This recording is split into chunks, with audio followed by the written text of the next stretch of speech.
Em geral, quantas pessoas você acha que nos Estados Unidos acreditam que isso é um ataque deliberado da China contra os Estados Unidos com fentanil? Bem, eu acho que é provavelmente quase universal nas agências de inteligência e na administração Trump. Acho que a maioria dos republicanos acredita nisso também. Eu não pensaria que os democratas naturalmente subscreveriam essa opinião.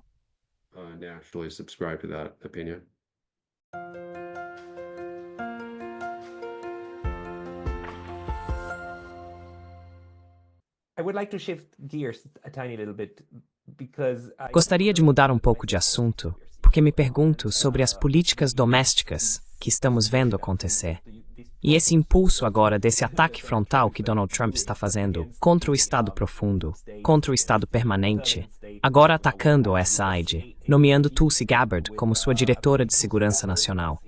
Essas são propostas muito, muito radicais. O que você acha disso? Radical proposals. What do you make out of those? Bem, eu acho que o que estamos vendo do presidente Trump é uma tentativa de voltar a ser um presidente normal.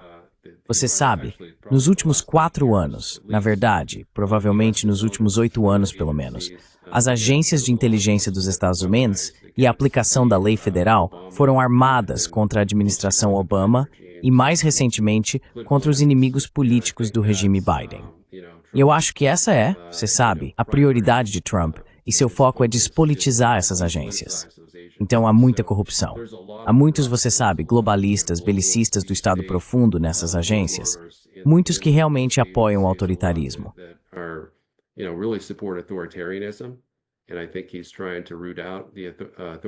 E eu acho que ele está tentando erradicar os autoritários dentro do nosso próprio governo. Sabe, eu costumava me referir ao FBI, o FBI de Biden, como o FSB, essencialmente após o Serviço de Segurança KGB, renomeado na Federação Russa, porque era assim que eles agiam. Quero dizer, eles estavam prendendo todo tipo de pessoas. Sabe, os manifestantes não violentos do J6, junto com os poucos violentos, e jogando-os no que chamamos de Gulag de DC, como prisioneiros políticos em confinamento solitário, às vezes sem qualquer crime alegado. Então, isso é o que veríamos, eu acho, na China, em países comunistas, talvez em menor grau na Federação Russa.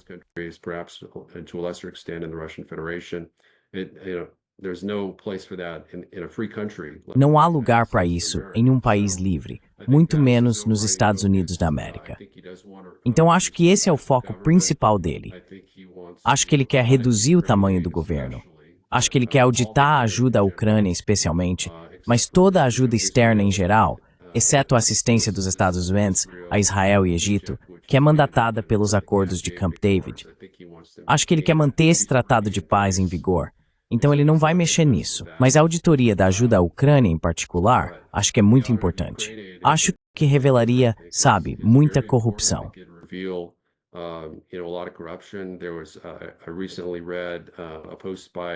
Recentemente, li um post de um autor do Substack, que atende pelo nome de Simplicius, que, junto com o meu próprio site, no Substack, é recomendado pelo Dr. John Mearsheimer. E você sabe, reconhecidamente, ele tende a ser pró-Rússia. Quero dizer, ele pode até ser russo. Mas ele falou muito sobre isso e como os russos estão vencendo, e como há um boato que foi divulgado. Na verdade, foi um comunicado de imprensa da SBR de que os Estados estão meio que desistindo de Zelensky, forçando-o a realizar eleições democráticas. Ele sabe que vai perder. E achei essa uma história realmente interessante. I thought that was a really interesting story. Can you explain to me why it is?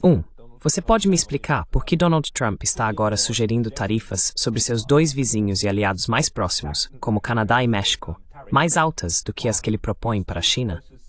Eu realmente não esperava por isso. Tipo, de onde vem esse imposto de 25% sobre o Canadá e o México? México, a fronteira sul? Ok, tudo bem.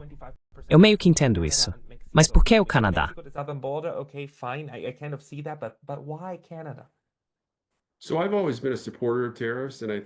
Sempre fui um defensor das tarifas, e acho que elas são especialmente eficazes como uma tática de negociação.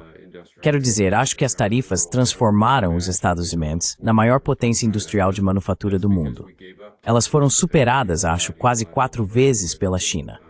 Mas isso porque desistimos das tarifas e permitimos o comércio unilateral com a República Popular da China. Mas concordo com você. Acho que é ilógico tarifarmos nossos vizinhos, com quem temos relações razoavelmente boas, Canadá e, em menor grau, México, mais do que a China. Essencialmente, ele está dizendo que é por causa do fentanil chinês, para o qual a China está fornecendo os precursores para os cartéis mexicanos. Então são eles que estão tentando matar americanos. So they're the ones trying to kill Americans. You know, Mexico's not trying directly to, even though they Você sabe, o México não está tentando diretamente, embora eles meio que hospedem os cartéis e estejam, você sabe, meio relutantes em agir contra os cartéis, porque os cartéis têm muito poder no México. Mas sim, logicamente, o plano inicial dele era propor, durante a eleição, implementar tarifas de 60% sobre a China e depois tarifas de 25% sobre o Canadá e o México. Mas eu acho que foi uma maneira realmente brilhante de usar o peso diplomático dos Estados Unidos, usar tarifas para pressionar o Canadá e o México a proteger a fronteira contra esses cartéis de drogas e a imigração ilegal. Acho que é isso que eu quero ver. Acho que pressionar outros países a fazer coisas que protejam os Estados Unidos é exatamente o tipo de diplomacia que eu quero ver da administração Trump.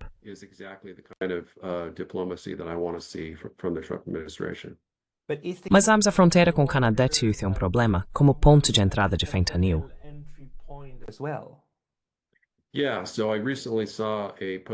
Sim.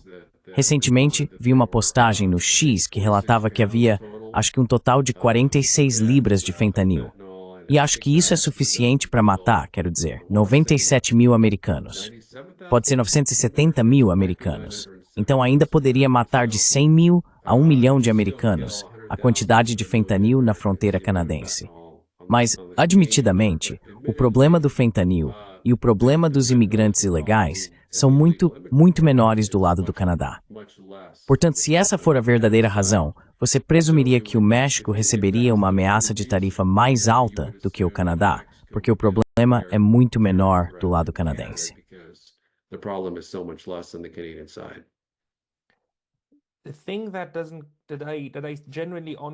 A coisa que eu geralmente, honestamente, simplesmente não sei, não entendo, é porque o fentanil é apenas um problema na América do Norte. Não é algo na Europa, pelo que eu sei. Não é algo na Ásia, pelo que eu já vi. Eu não ouvi falar sobre isso na África. Eu realmente só ouvi falar sobre isso na América do Norte. Por que é assim? Porque a questão do vício em drogas é uma questão de dois lados. Oferta e demanda. Não são chineses atravessando a fronteira e injetando isso nas veias dos americanos, certo? É uma parte da população que compra, quer, paga por isso e coloca nas suas veias. Como é possível?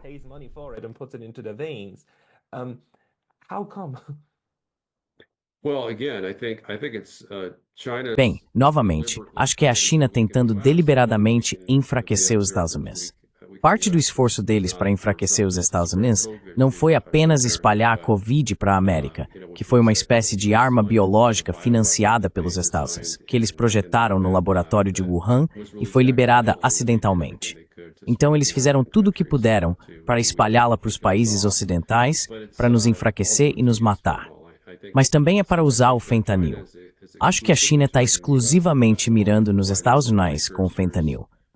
Eles estão fornecendo os precursores para o fentanil aos cartéis a preços de liquidação, permitindo que eles se enriqueçam e ganhem bilhões, talvez até dezenas de bilhões de dólares, com os viciados em drogas americanos.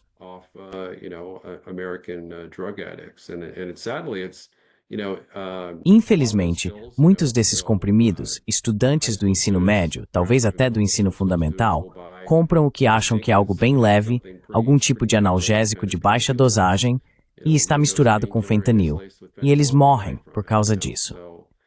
Quanto ao motivo pelo qual a América tem um problema tão grande de dependência de drogas em geral, isso é algo sobre o qual realmente não posso falar. Mas o que posso dizer é que a China está por trás da questão das overdoses de fentanil em termos de fornecimento nos Estados Unidos.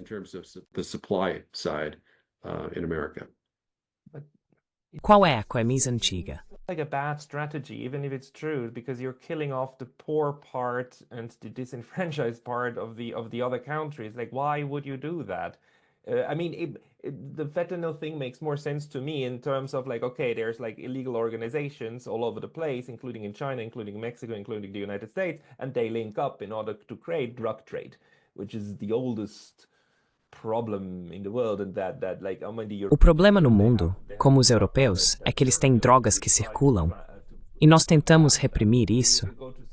Quero dizer, se você for a Singapura e trouxer até mesmo pequenas quantidades de drogas, eles te matam. As pessoas ainda estão dispostas a correr o risco porque ainda há uma certa quantidade de drogas circulando em Singapura. Então as pessoas assumem riscos extremos, insanos para ganhar dinheiro, certo? Com drogas. Não faz mais sentido que seja apenas a parte ilegal do mundo que faz isso e cria esse resultado ruim?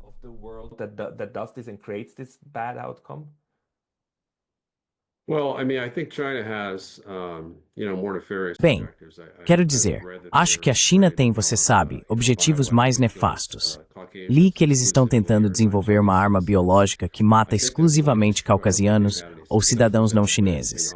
Acho que isso é provavelmente verdade. Não acho que tenham tido sucesso com isso, mas está em andamento desde 1990. Acho que eles prefeririam ter paz com os Estados Unidos. Mas acho que se fôssemos defender Taiwan militarmente, eles realmente tentariam dizimar nossa população com um ataque cibernético, um super-ataque NP, possivelmente armas biológicas ou nucleares. Mas, novamente, quanto às suas perguntas sobre o vício em drogas em geral e por que exatamente eles matariam americanos da classe mais pobre, não tenho boas respostas para essas perguntas.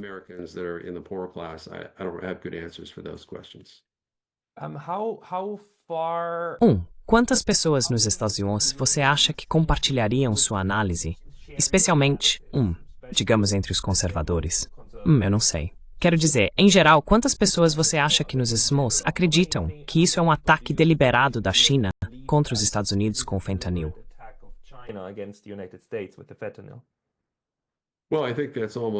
Bem, eu acho que isso é provavelmente quase universal nas agências de inteligência e na administração Trump. Acho que a maioria dos republicanos também acredita nisso.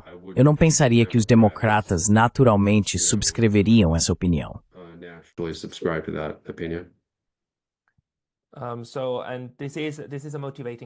Então, este é um fator motivador.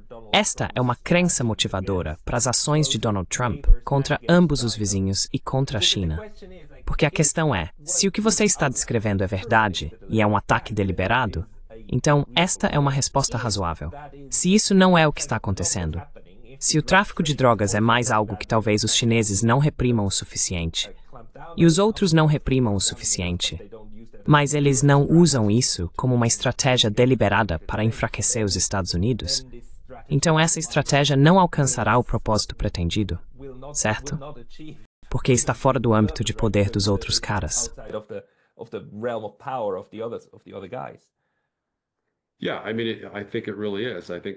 Sim, quero dizer, eu realmente acho que sim.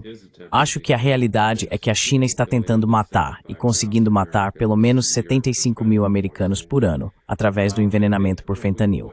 Acho que o que precisa ser feito, quero dizer, a verdadeira solução é, você sabe, as tarifas ajudam. Certamente elas ajudam a deter isso, especialmente do lado mexicano, para ajudar, você sabe, a interceptar esse tráfico. Mas acho que uma maneira melhor de resolver essa questão é abordar as preocupações subjacentes da China com sua segurança, em termos de, você sabe, nosso tratamento de Taiwan, ou você sabe, nossas incursões no Estreito de Taiwan, que você sabe, eles consideram muito objetáveis.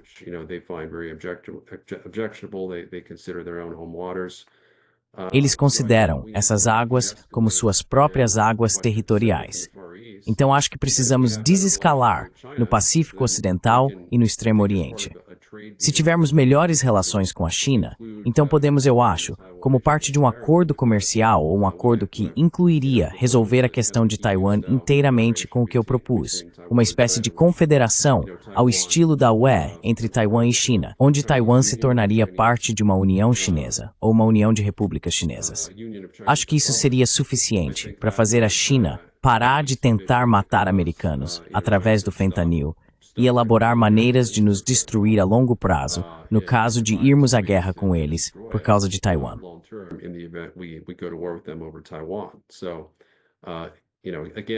Então você sabe, novamente, outra opção que venho propondo desde 2019 é um acordo de esfera de influência tripolar, no qual concordaríamos com uma esfera de influência chinesa sobre Taiwan, Mongólia e Sudeste Asiático. Eles reconheceriam uma esfera de influência para nós sobre talvez a Europa Ocidental e o Hemisfério Ocidental, talvez até sobre o Japão, as Filipinas, Austrália, Nova Zelândia e talvez a Coreia do Sul também. Mas retiraríamos nossas tropas da Coreia do Sul e tentaríamos assinar um acordo de paz permanente com a Coreia do Norte. Então acho que essa é outra maneira de acalmar as preocupações legítimas de segurança da China. Mas sabe, dito isso, vejo a China como um poder inerentemente agressivo.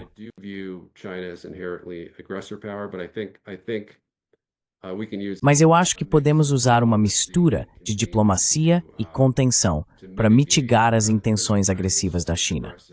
Porque acredito que eles realmente não querem guerra com os Estados Unidos.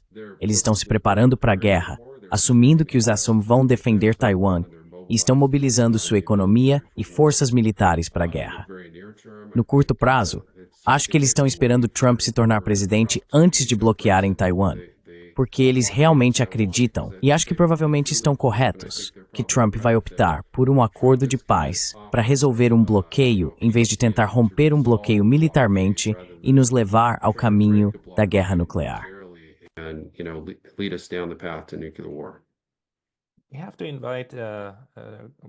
Você tem que convidar colegas chineses e talvez colegas russos para discutir essa análise, porque é essencial.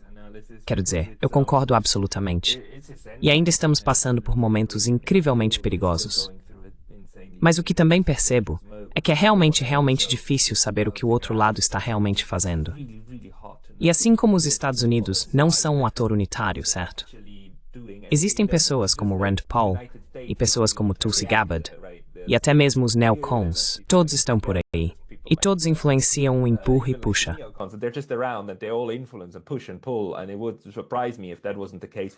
E me surpreenderia se esse não fosse o caso para os chineses e para os russos também. Talvez de maneiras diferentes, com diferentes facções, mas a pressão e a resistência estão lá. Última pergunta, sobre o que está acontecendo atualmente com o Sr. Trump. Você acha, qual é o próximo grande alvo dele internamente? Porque ele tem assinado muitas ordens executivas, e você acha que elas vão se manter? Porque ele também está realmente testando os limites das ordens executivas aqui, indo muito além do que eu achava possível. Isso será contestado, não será? Provavelmente várias delas no tribunal.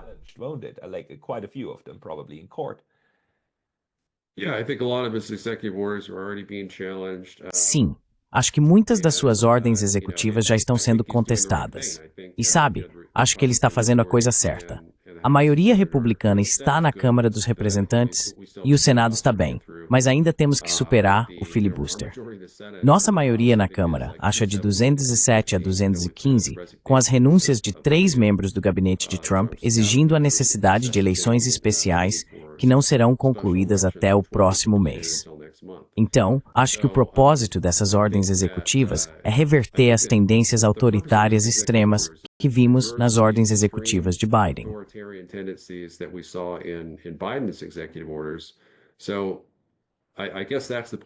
Então acho que esse é o ponto que estou tentando enfatizar. É que, sabe, eu não vejo isso como um desvio da norma, mas sim como uma tentativa de restaurar uma espécie de tendência pré-Biden. A normalidade que tínhamos, em termos de nossas tradições democráticas, a despolitização de nossas agências de inteligência e a não utilização de nossas agências federais de aplicação da lei como armas. E sabe, ao mesmo tempo, ele está tentando reduzir o envolvimento dos Estados Unidos em termos de guerras de mudança de regime, tentando acabar com as guerras.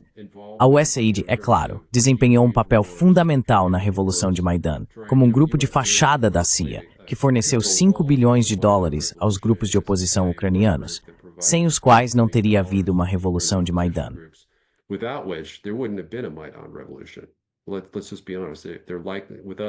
Vamos ser honestos, sem esses 5 bilhões de dólares, não haveria o financiamento necessário para que isso acontecesse.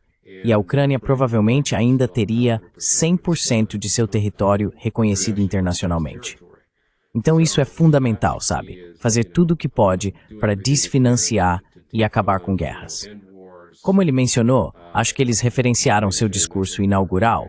E antes disso, assim como reduzir os gastos do governo, porque como você sabe, temos tido déficits orçamentários federais entre 1 e 1,5 e 2 trilhões de dólares, o que simplesmente não é sustentável do ponto de vista dos Estados Unidos.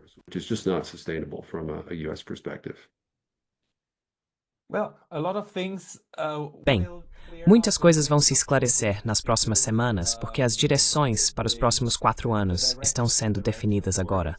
Certamente conversaremos novamente, David. Pessoas, se quiserem te encontrar, devem ir para thero.com, certo? Ou em algum outro lugar. Sim, é substack.com. Então é dpypsene.com. Esse é o boletim informativo The Real War. Pessoal, confiram o boletim informativo Real War do David. David Pine, muito obrigado pelo seu tempo hoje. Muito obrigado. Tenha um ótimo dia.